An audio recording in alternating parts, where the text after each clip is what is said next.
Hello friends, good morning. ICICI bank के protection 22 जनवरी का।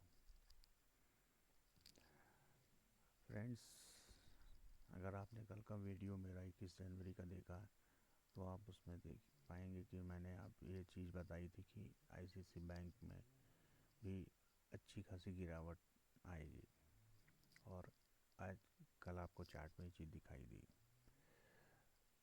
ICICI bank कई दिनों से एक रेंज में था। ये देखिए, इसने एक रेंज यहाँ 2 जनवरी से प्ले करी, और ये अपने हाई को 6 जनवरी को उसने तोड़ा, और फिर ये चलते चलते एक बार सपोर्ट सपोर्ट सपोर्ट लेते हुए इसने अपने इस हाई को, जो 1482 का हाई है, उसको ओपनिंग में टेस्ट किया और क्लोजिंग में भी टेस्ट करके नीचे सपोर्ट पर 1431 के आसपास उसने क्लोजिंग की। जब इसने अपने ट्रेंड के आसपास क्लोजिंग की तो वहीं से इसने डाउनवर्ड्स में जारी की, क्योंकि यहाँ पर जो था आरएसआई उसका ओवर सोल्ड हो चुका था।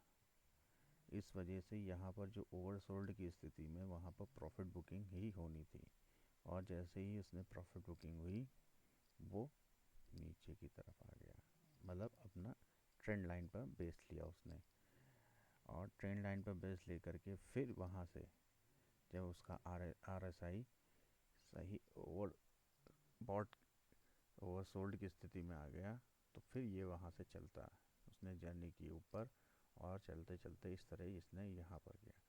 फाइनली क्या हुआ कि जब ये 16 जनवरी को इसने अपना ये ब्रेक किया 1418 का लेवल, तब इसमें एक डाउन ट्रेंड की स्थिति बनना शुरू हो गई, जिससे कि ये स्टॉक नीचे की तरफ पहले अपने मेजर सपोर्ट 1390 का उसने तोड़ा, और फिर उसने सेकंड सपोर्ट 1350-57 का तोड़ा।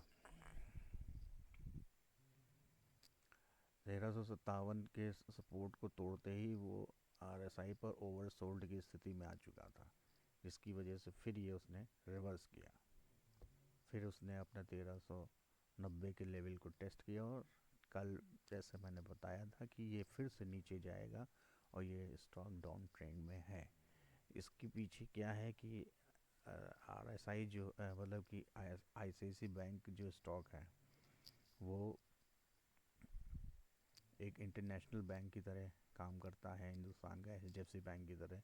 एचडीएफसी बैंक, आईसीआईसीआई बैंक, ऐसे बहुत से बैंक है, लेकिन इंडियन बैंकों में ये दो बैंकों का जो रेपुटेशन है बहुत ज़्यादा है बाहर, जिसकी वजह से ये निफ्टी के भी बहुत अच्छे प्लेयर हैं।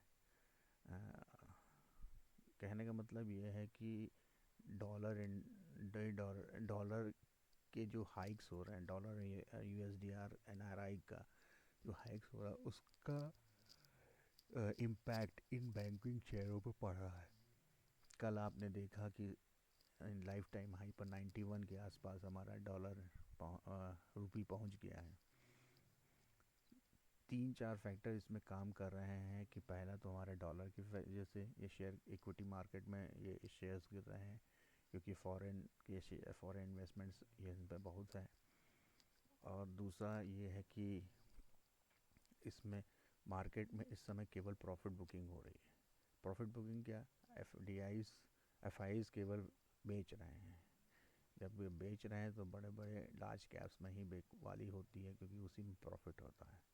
इसलिए H D F C bank, ICICI bank, Kotak bank, Indus bank, ये सारे बैंक इसीलिए धीरे धीरे बेचे जा रहे हैं। आपने देखा कल परसों PSU bank index life time high पर था। तो ये क्या है, पीएसयू बैंक इंडेक्स क्या है, ये हमारा यहाँ के इंडियन मतलब कि गवर्नमेंट बैंक का एक इंडेक्स है।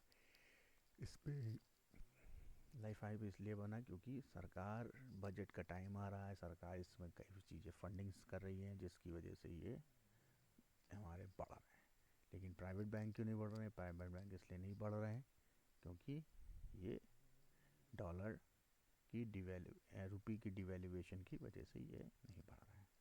Thank you sir. अगर आप लोगों को मेरी वीडियो पसंद आती है तो प्लीज़ आप सब्सक्राइब कीजिए, लाइक कीजिए, कमेंट्स कीजिए और मेरे को ये बताइए कि आप लोगों को प्रॉफिट हो रहा है मेरे वीडियो से कि नहीं हो रहा है। अगर हो रहा है तो प्लीज़ आप मेरे को कमेंट्स करिए, और इस वीडियो में अगर कोई कमी होती हो या आप लोग कुछ और जानना चाहते हैं तो प्लीज़ आप कमेंट करके बोल सकते हैं।